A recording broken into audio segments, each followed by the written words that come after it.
Es Marcos, de Barcelona, pero podría ser cualquiera, en cualquier otra parte. Se va a encontrar con algo que ocurre cada día en oficinas y hogares de todo el mundo.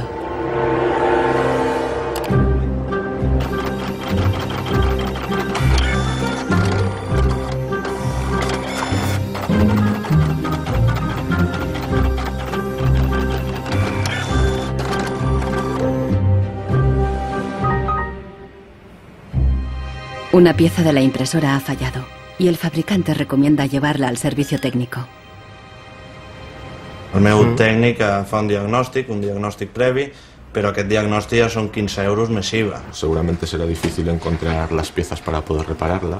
Realment, reparar-la no li surt molt a compte. Que reparar-la parlem d'uns 110, 120 euros. Tienes impresoras desde 39 euros. Jo t'aconsellaria que miressis impressores noves. Així que, sens dubte, jo em compraria una nova, No es casualidad que los tres vendedores sugieran comprar una nueva impresora. Si acepta, Marcos será una víctima más de la obsolescencia programada, el motor secreto de nuestra sociedad de consumo. Our role in life seems to be just to consume things with credit, to borrow money to buy things we don't need. Nous vivons dans une société dominée par une économie de croissance dont la logique est non pas croître pour satisfaire les besoins, mais croître pour croître. So if the consumer does not purchase, the economy is not going to grow. Planned obsolescence. The desire on the part of a consumer to own something a little newer, a little sooner than is necessary. En este documental revelaremos cómo la obsolescencia programada ha definido nuestras vidas desde los años 20, cuando los fabricantes empezaron a acortar la vida de los productos para aumentar las ventas. Also hat man sich gedacht, dann beschränken wir einfach die Lebensdauer auf 1000 Stunden. Descubriremos que diseñadores e ingenieros se vieron forzados a adoptar nuevos valores y objetivos. Was back to the drawing board and come out with something that was more fragile. Take time, those things. Take time them. So when you finally paid for them, they're used up. Conoceremos una nueva generación de consumidores que está llevando la contraria a los fabricantes. ¿Es viable una economía sin obsolescencia programada y sin su impacto sobre el medio ambiente? Posterity will never forgive us. Posterity will suddenly find out about the throwaway lifestyles of people in the advanced countries.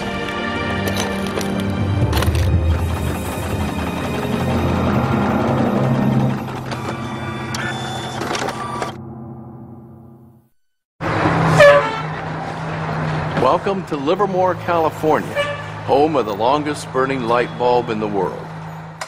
My name's Lynn Owens, and I am chairman of the Light Bulb Committee. It was in 1972 when we discovered that the light bulb that was hanging in the fire station was a significant light bulb.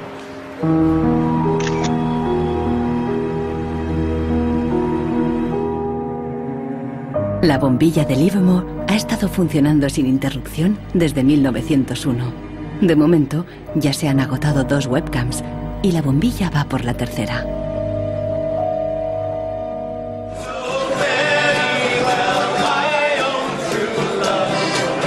En 2001, cuando la bombilla cumplió un siglo, Livermore organizó una gran fiesta de cumpleaños al estilo americano. I think we were hoping if we would get 200 people, we'd be happy, and we ended up with 800 or 900 people showing up. One nation, under God, indivisible, with liberty and justice. Do you think that anybody would sing happy birthday to a light bulb? Well, we didn't think they would, but they did.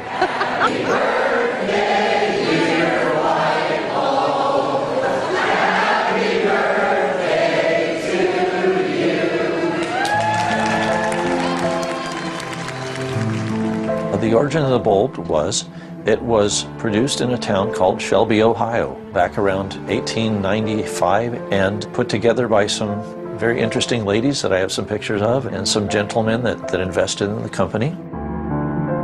The filament was invented by Adolphe Chaillet. He invented his filament to last.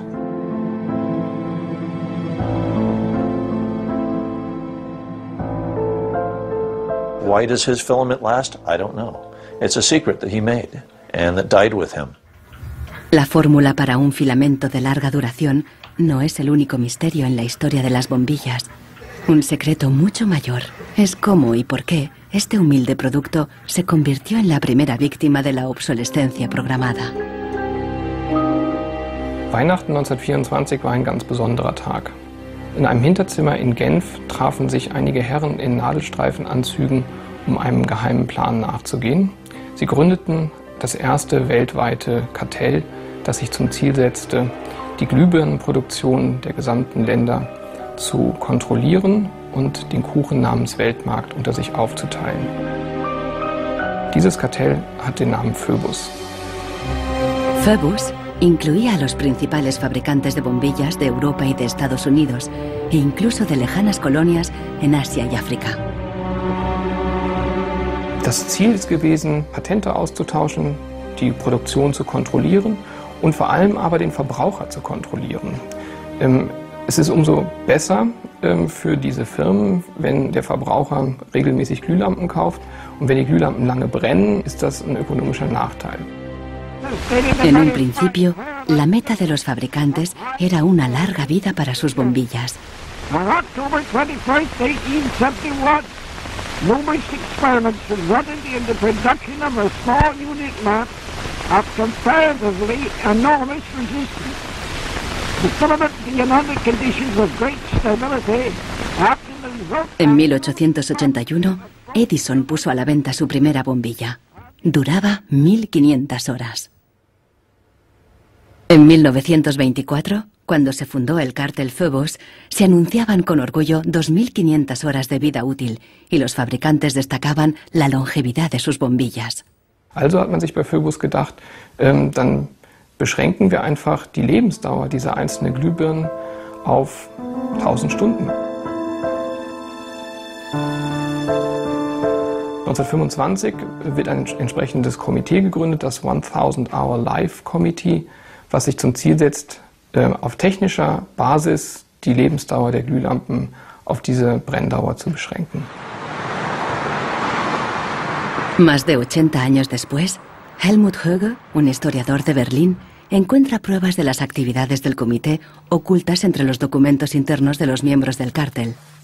Empresas como Philips en Holanda, Osram en Alemania y Lámparas Z en España.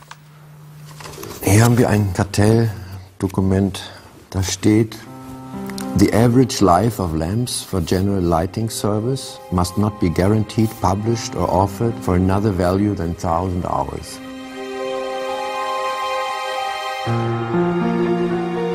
Presionados por el cártel, los fabricantes realizaron experimentos para crear una bombilla más frágil que cumpliera con la nueva norma de las 1000 horas.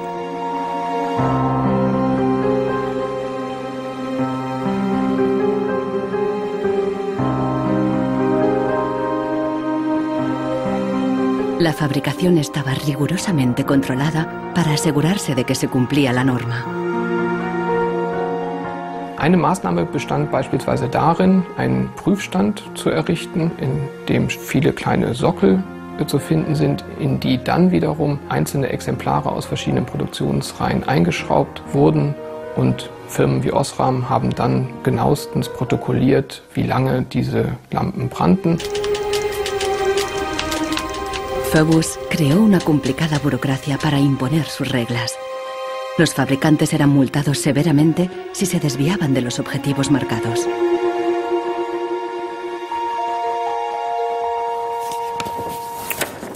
Hier haben wir eine Straftabelle aus dem Jahr 1929, die genau zeigt, wie viel Schweizer Franken Strafe für 1000 verkaufte Glühbirnen die Mitglieder des Kartells zahlen müssen, wenn die Lampen länger halten als zum Beispiel 1500 Stunden.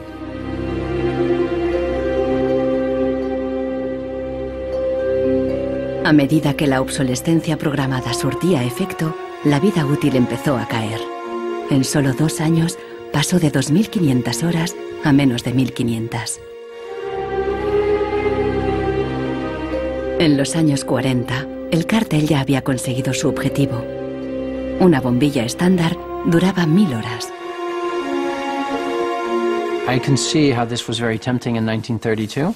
I think at the time sustainability was actually substantially less of an issue because I don't think they looked at the planet as being one with finite amount of resources. They looked at it as from an abundance perspective. Ironically, the light bulb has always been a symbol for ideas and innovation, and yet it's one of the early and best examples of planned obsolescence. En las décadas siguientes se patentaron docenas de nuevas bombillas, incluso una que duraba 100.000 horas. Pero ninguna llegó a comercializarse. Offiziell hat es ja Phobos eigentlich nie gegeben, wenn auch diese Spuren der Öffentlichkeit nie ganz verborgen gewesen sind. Die Strategie dahinter ist, sich in bestimmten Zeitabständen immer wieder umzubenennen. Dann heißt es mal internationales Elektrizitätskartell, dann mal wieder irgendein anderer Name. Entscheidend ist, dass diese Idee als Institution natürlich weiter besteht.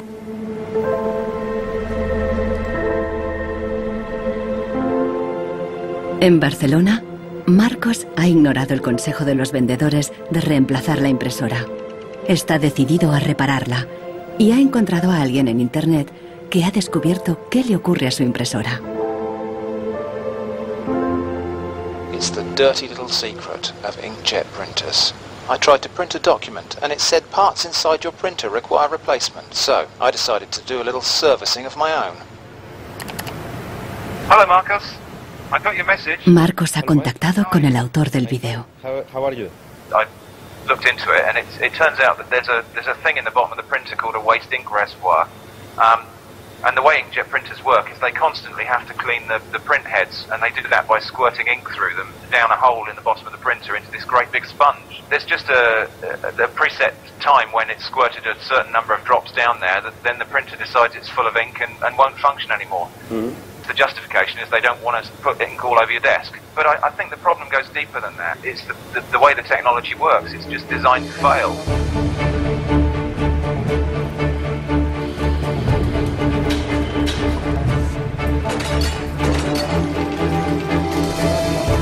La obsolescencia programada surgió al mismo tiempo que la producción en masa y la sociedad de consumo. The whole issue with products being made to last less long is part of a whole pattern that began in the Industrial Revolution when the new machines were producing goods so much more cheaply, which was a great thing for consumers, but consumers couldn't keep up with the machines. There was so much production. Ya en 1928, una influente revista de publicidad advertía: un artículo que no se desgasta es una tragedia para los negocios. De hecho, con la producción en masa bajaron los precios y los productos fueron más asequibles. La gente empezó a comprar por diversión más que por necesidad. La economía se aceleró.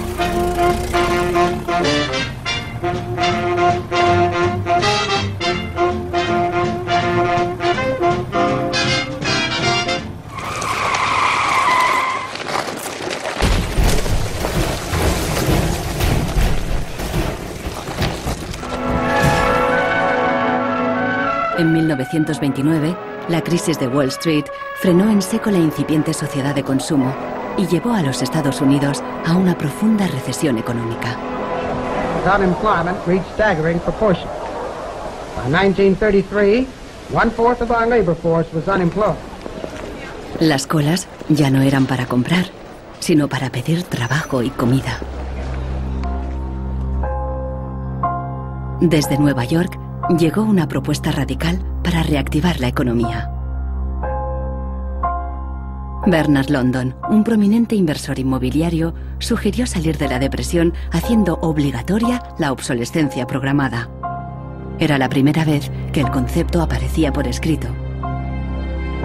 London planteaba que todos los productos tuvieran una vida limitada, con una fecha de caducidad, después de la cual se considerarían legalmente muertos. Los consumidores los devolverían a una agencia del gobierno para su destrucción. He was trying to achieve a balance between capital and labor where there would always be a market for new goods. So there would always be a need for labor and there would always be a reward for capital. Bernard London creía que con la obsolescencia programada obligatoria, las fábricas seguirían produciendo, la gente continuaría consumiendo y habría trabajo para todos.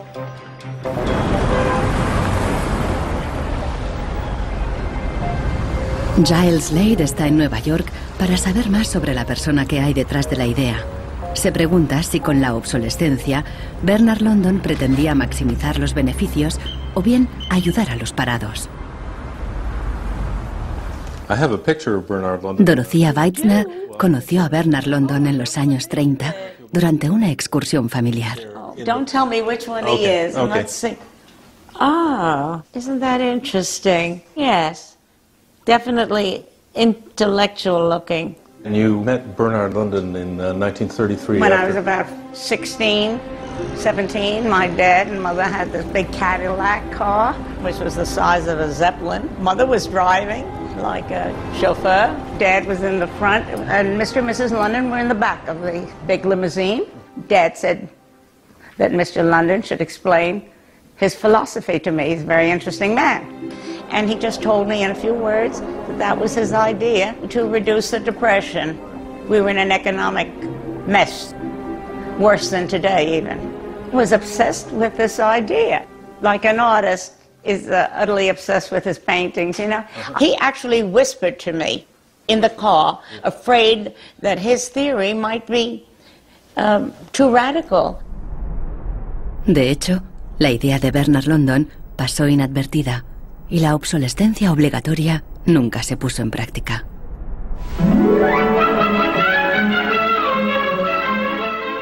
Veinte años más tarde, en los años 50, la obsolescencia programada resurgió, pero con un giro crucial.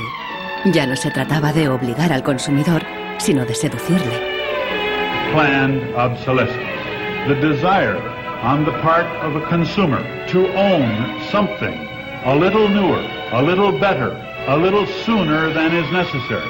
We certainly in America and by now... Esta es la voz de Brooks Stevens, el apóstol de la obsolescencia programada en la América de la posguerra. Este elegante diseñador industrial creó desde electrodomésticos hasta coches y trenes, contando siempre con la obsolescencia programada. A tono con la época, los diseños de Brooks Stevens transmitían velocidad y modernidad. Hasta su casa era inusual. This is the home that my father designed and that I grew up in. When it was being built out in the suburbs, everybody thought it was going to be the new Greyhound bus station because it did not look like a traditional home. One of the most important things that my father felt always in designing a product is that it made a statement. He detested products that were bland and really did not, create any desire within the consumer to inspire the purchase. Unlike the European approach of the past where they tried to make the very best product and make it last forever, meaning you bought such a fine suit of clothes that you were married in it and then buried in it and never a chance to renew it, the approach in America is one of making the American consumer unhappy with the product that he has enjoyed the use of for a period, have him pass it on to the second-hand market, and obtain the newest product with the newest possible look. Brooks Stevens viajó por todos los Estados Unidos, promoviendo la obsolescencia programada en charlas y discursos. Sus ideas cuajaron y tuvieron un amplio eco.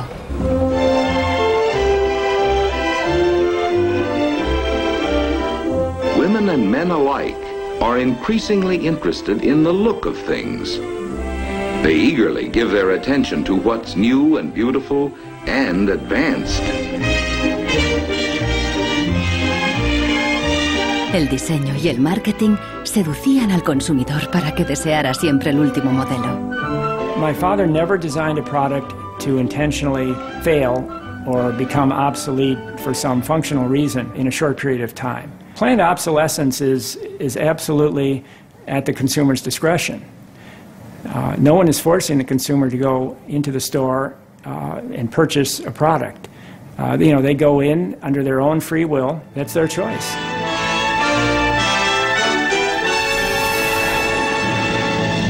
Libertad y felicidad a través del consumo ilimitado. El estilo de vida americano de los años 50 sentó las bases de la sociedad de consumo actual.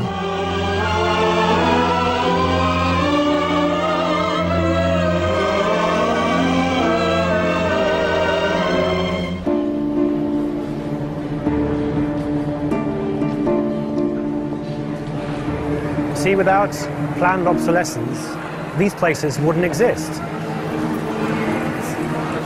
There wouldn't be any products, there wouldn't be any industry, there wouldn't be any designers, architects, there wouldn't be any salespeople, cleaners, there wouldn't be any security guards. All the jobs would go. So how often do you change your mobiles? 18 months. Once a year. Once a year. Once a year. Hoy en día, la obsolescencia programada se enseña en las escuelas de diseño y de ingeniería. Boris Knuff da clases sobre el ciclo de vida del producto, el eufemismo moderno de la obsolescencia programada. I went shopping for you. Got a couple of things. A pan, salt, shirt, another shirt. Se enseña a los estudiantes a diseñar para un mundo empresarial dominado por un único objetivo: compras frecuentes y repetidas. What I do, I pass these round, and you tell me what you think, how long it takes for them to fail, what the service life will be. Okay. Designers have to understand what company they work for. The company decides on a business model. How often do we want to renew our products, our offers? So this brief is given to designers, and designers have to understand and design the product in a certain way so it fits exactly the business strategy of the client they work for. La obsolescencia programada está en la raíz del considerable crecimiento económico que el mundo occidental ha vivido a partir de los años 50. Desde entonces, el crecimiento ha sido el santo grial de nuestra economía. Nous vivons dans une société de croissance dont la logique est non pas croître pour satisfaire les besoins, mais croître pour croître, croître à l'infini, faire croître sans limite la production et pour justifier cette croissance de la production, faire croître sans limite la consommation. Serge Latouche, un destacado crítico de la sociedad del crecimiento, escribe a menudo sobre sus mecanismos. Au fond, il y a trois instruments fondamentaux qui sont la publicité, l'obsolescence programmée et le crédit.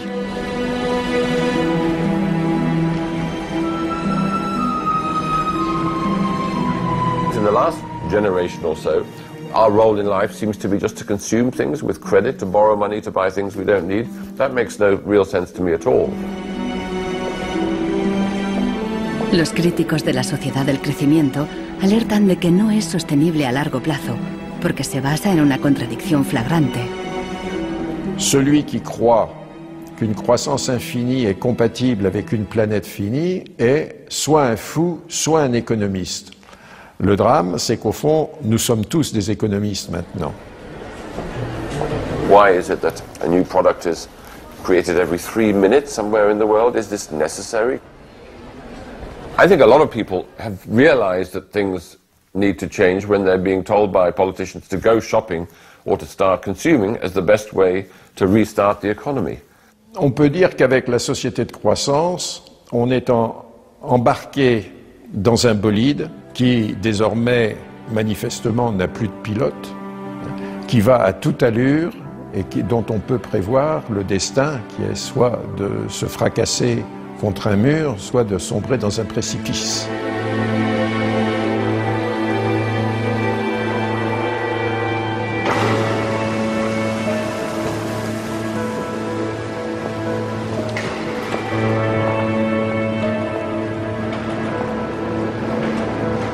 Consultando manuales de instrucciones, Marcos se da cuenta de que los ingenieros determinan la vida útil de muchas impresoras al diseñarlas.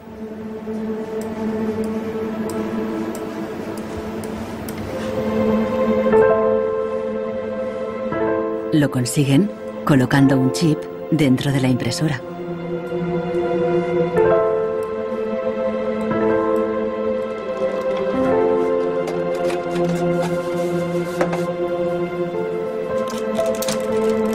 Jo he trobat el xip, que és una EEPROM, que és un xip on es guarda una compta d'impressions. I quan s'arriba a una determinada compta és quan es bloqueja la impressora i deixa d'imprimir.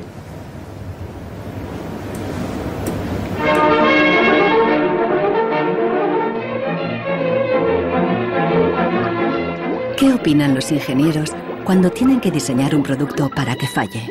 El dilema se refleja en un clásico del cine británico de 1951, donde un joven químico inventa un hilo que no se desgasta nunca. El químico cree que ha conseguido un gran progreso.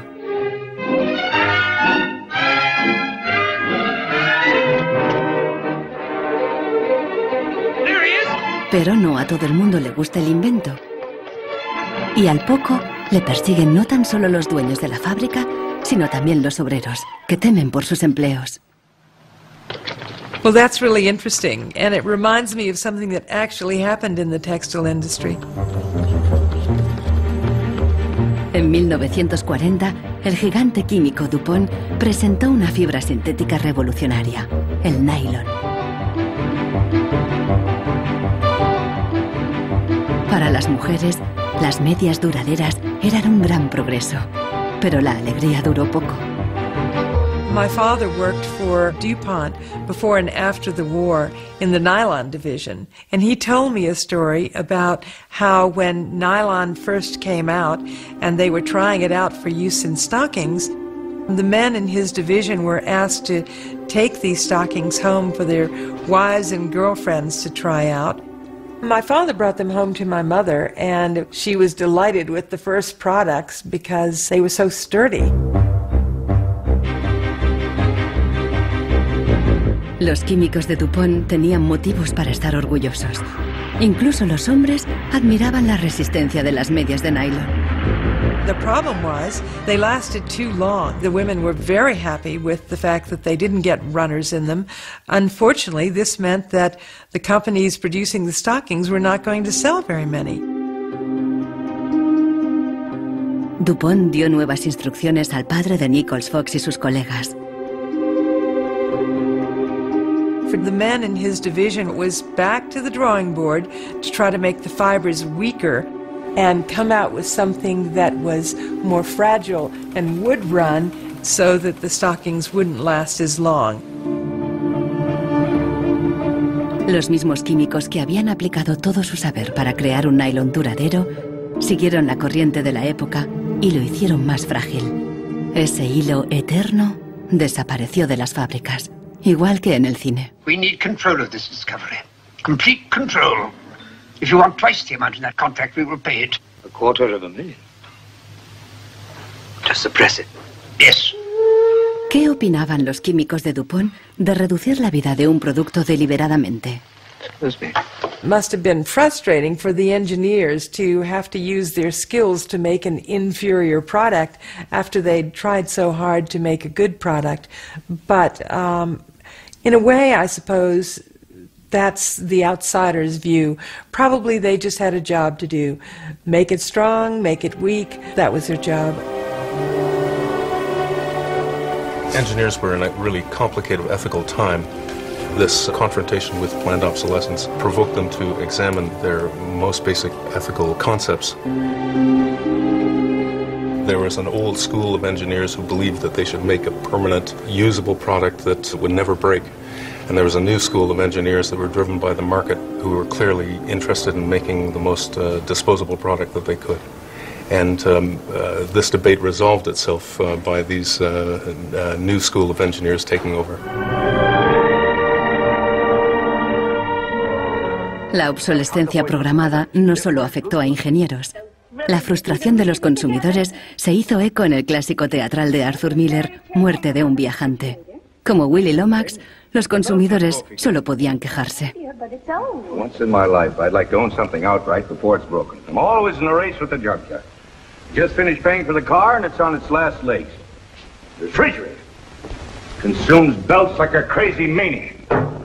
They time those things. They time them, so when you finally paid for them, they're used up. Los consumidores no sabían que al otro lado del telón de acero, en los países del bloque del Este, había una economía entera sin obsolescencia programada.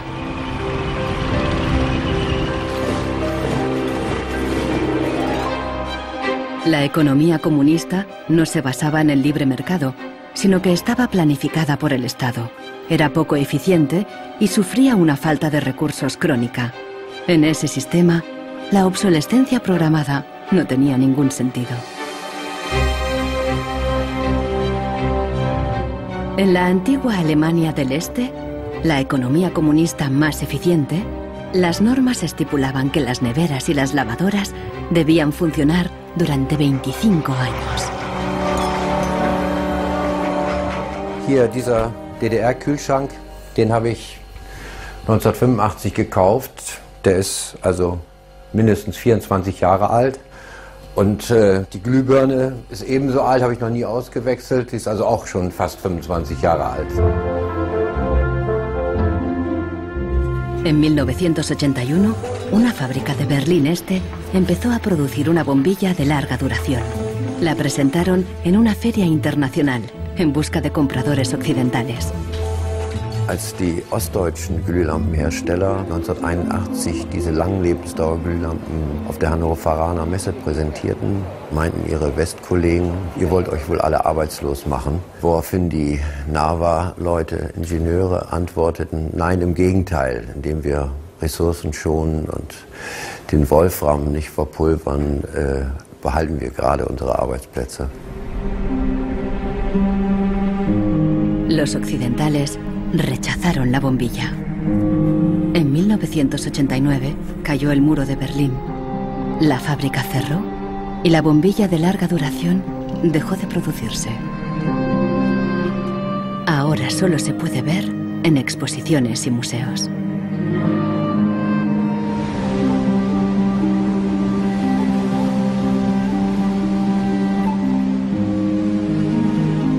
Veinte años después de la caída del muro de Berlín, el consumismo desenfrenado se da tanto en el este como en el oeste.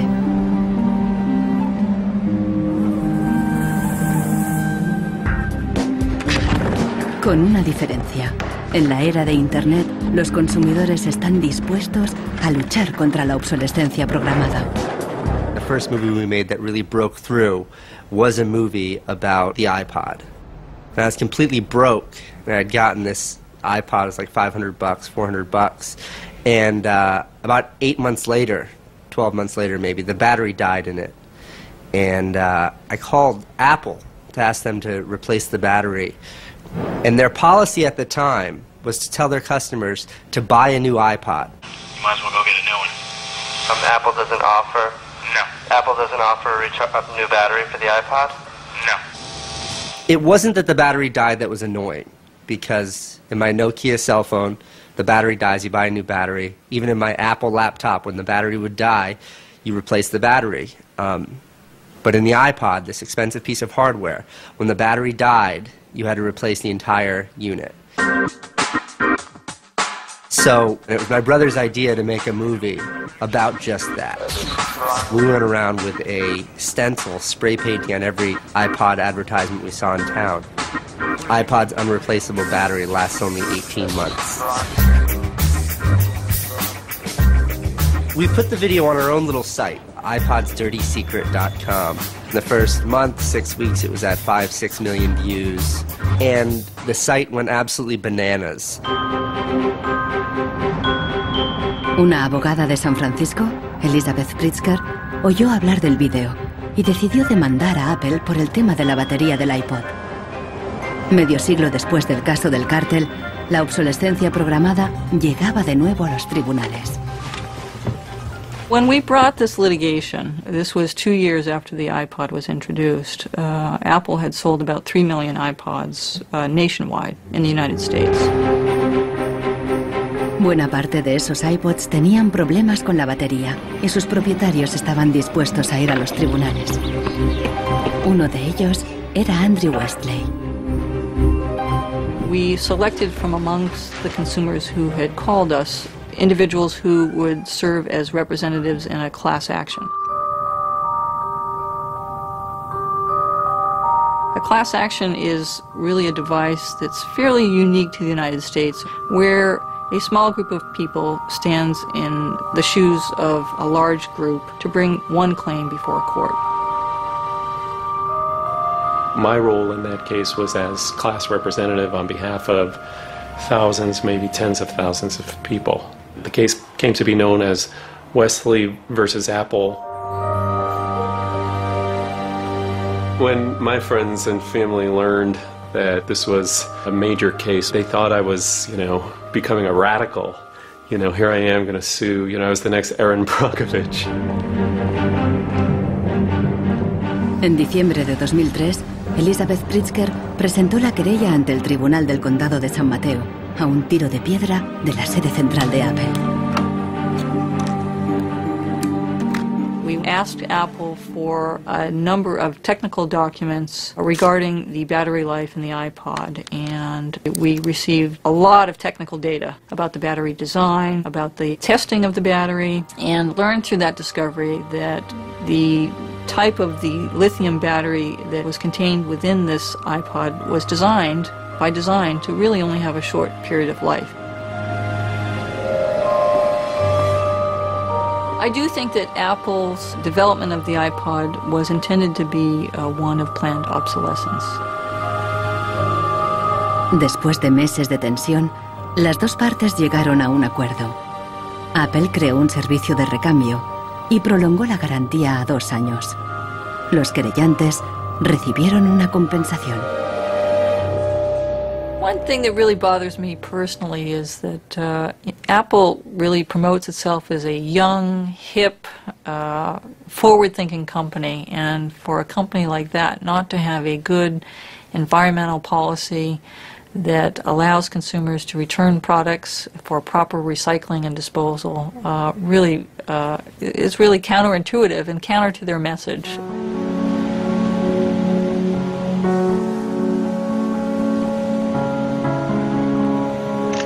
La obsolescencia programada provoca un flujo constante de residuos que acaban en países del tercer mundo como Ghana, en África.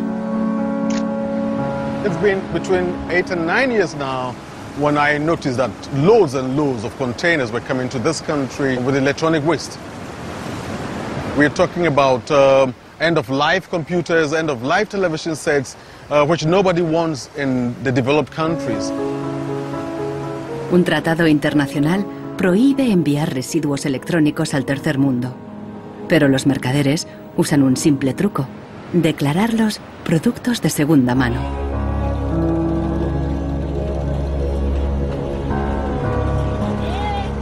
Más del 80% de los residuos electrónicos que llegan a Ghana no se pueden reparar y acaban abandonados en vertederos por todo el país. We are at the dump site here in Agbogboshi. In the past, we had this beautiful river called Odo River, that meandered its way through this area. It was teeming in the past. It had so much fish. So we actually attended a school not very far away from here. So we'd come play football and hang around the river. The fishermen would organize boat rides, I remember very well. But now it's all finished, it's all gone. And that makes me really, really sad. And it makes me angry.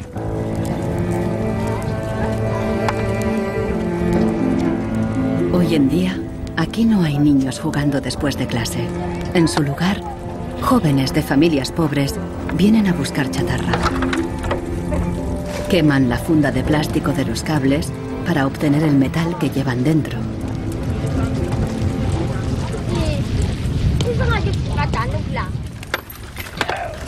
Los niños más pequeños rebuscan en los restos para encontrar cualquier pequeño trozo de metal que los mayores hayan olvidado.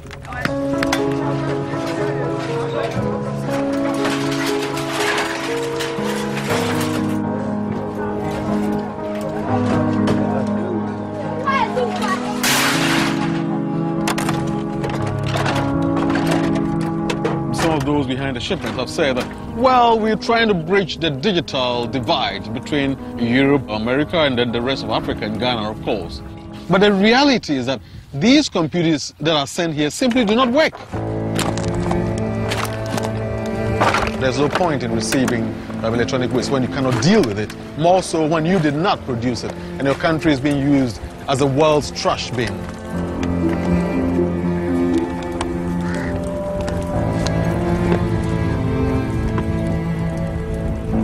The trash that for so long in the industrial age has been hidden from view is now coming into our lives, and we can actually no longer easily avoid it. The waste economy is reaching its last legs because they don't physically have anywhere else to put the waste.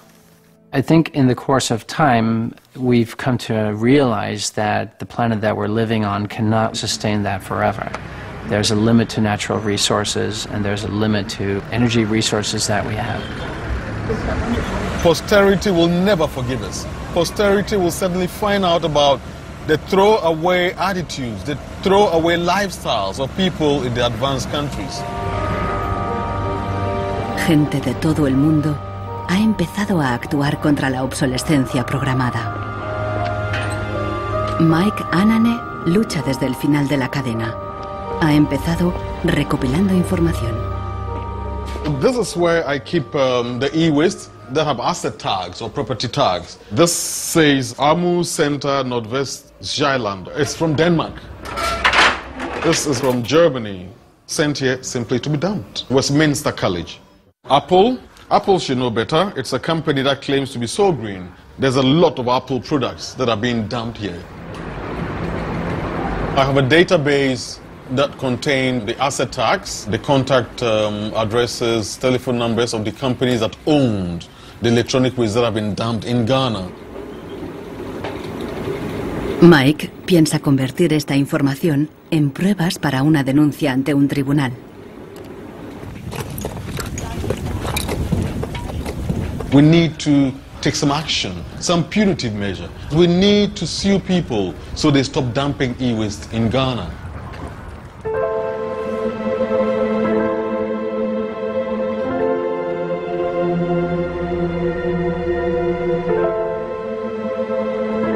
Marcos está en internet de nuevo buscando cómo alargar la vida de su impresora. Una web de Rusia parece ofrecer un software gratuito para impresoras con un chip contador. El programador se ha tomado la molestia de explicar su motivación personal. This happens due to bad construction. This is their business model. Not a good one for user and environment. So I looked and found a way to make user-friendly software to allow active users reset an input counter. Marcos no sabe qué puede pasar, pero decide bajarse el software de todos modos. Desde un pequeño pueblo en Francia, John Zacara lucha contra la obsolescencia programada, ayudando a gente de todo el mundo a compartir ideas de negocio y de diseño. In all poorer countries, things are repaired automatically. The notion you throw a product away just because it breaks for some reason is completely unknowable and unthinkable, actually, to somebody in the south. In India, there's an actual word, jugaad, to describe this tradition of being able to fix things pretty much regardless of the complexity of it. We try to find people who are actively doing projects in the world rather than just talking about things or making abstract statements about how awful things are or what has to be changed. Uno de ellos es Warner Phillips, descendiente de la dinastía de los fabricantes de bombillas. I remember my grandfather taking me to one of the Philips factories in Eindhoven to show me how light bulbs were mass manufactured in factories, which is very, very cool.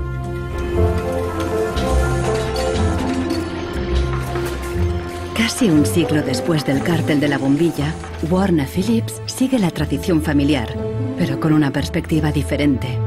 Fabrica una bombilla LED que dura 25 años.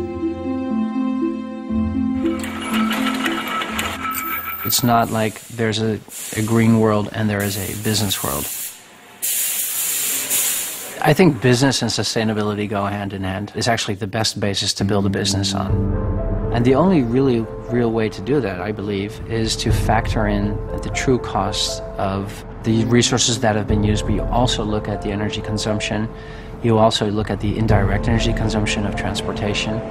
Si on faisait vraiment payer aux transporteurs le coût réel du transport, sans parler du fait que le pétrole est une ressource non renouvelable et pour lequel on n'a pas vraiment de substitut, je dirais que le prix du transport devrait être multiplié par 20 ou 30. If you factor all of that into every product that you manufacture, then there will be huge incentives for manufacturers and entrepreneurs all over the planet to make products that last forever. También se puede luchar contra la obsolescencia programada replanteando la ingeniería y la producción de los productos. Un concepto nuevo, de la cuna a la cuna. Afirma que si las fábricas funcionaran como la naturaleza, la propia obsolescencia quedaría obsoleta. Wenn man über Umweltschutz redet, meint man bei uns immer sparen, verzichten, vermeiden, reduzieren, Nullabfall, weniger schädlich. Wenn man sich die Natur aber im Frühling anschaut, ein Kirschbaum, kein Sparen, kein Verzichten, kein Vermeiden. El ciclo natural produce en abundancia, pero las flores caídas y las hojas secas no son residuos, sino nutrientes para otros organismos.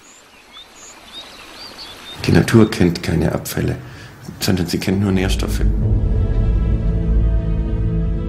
Braungart cree que la industria puede imitar el ciclo virtuoso de la naturaleza. Y lo demostró al rediseñar el proceso de producción de una fábrica textil suiza. Wenn man zum Beispiel einen Stoff hat dazu, ein Sofa damit bezieht oder ein Stuhl, dann sind die Zuschnitte, was man abschneidet, so giftig, dass es als Sondermüll entsorgt werden muss. Braungart descubrió que la fábrica usaba, por inercia, cientos de tintes y productos químicos altamente tóxicos. Para fabricar los nuevos tejidos, Braungart y su equipo redujeron la lista a solo 36 sustancias, todas biodegradables. Wir suchen jetzt alle Zutaten raus, dass man sie auch essen könnte.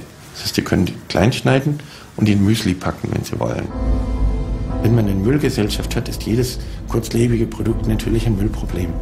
Wenn es aber eine Gesellschaft ist, die Nährstoffe macht, ist jedes kurzlebige Produkt wieder eine Chance, etwas Neues zu machen. Para los críticos más radicales de la obsolescencia programada, no basta con reformar los procesos productivos. Quieren replantear nuestra economía y nuestros valores. C'est une vraie révolution. C'est d'abord une révolution culturelle, parce que c'est un changement de paradigme, c'est un changement de mentalité.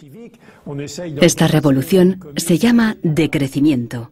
Serge Latouche viaja de charla en charla explicando cómo abandonar la sociedad de crecimiento definitivamente.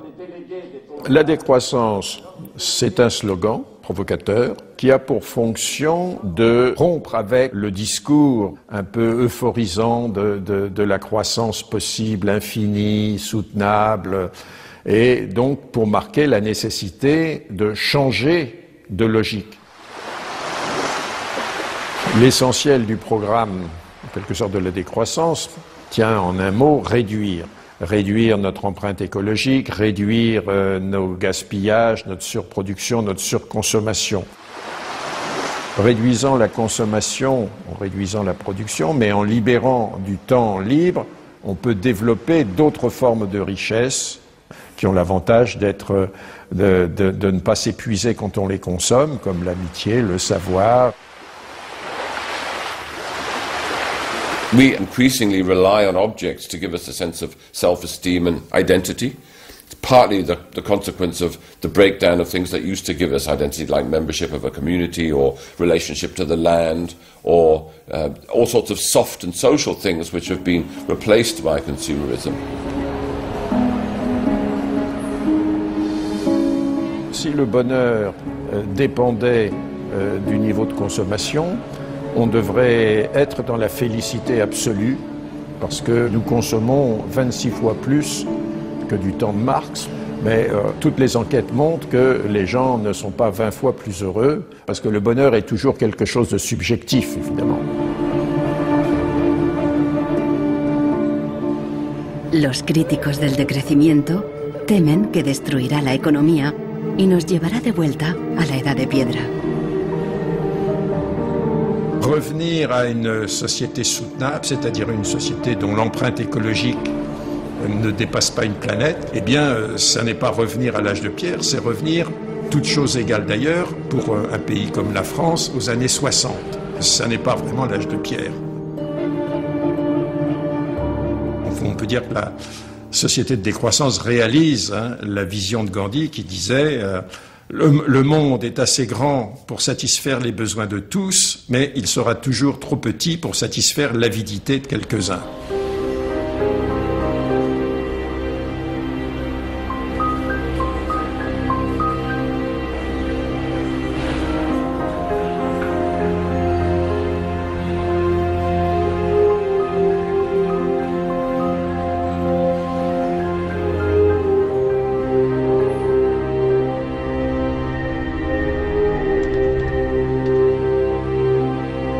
Marcos está instalando el freeware ruso en su ordenador. Con el nuevo programa, puede poner a cero el chip contador de la impresora. La impresora se desbloquea inmediatamente.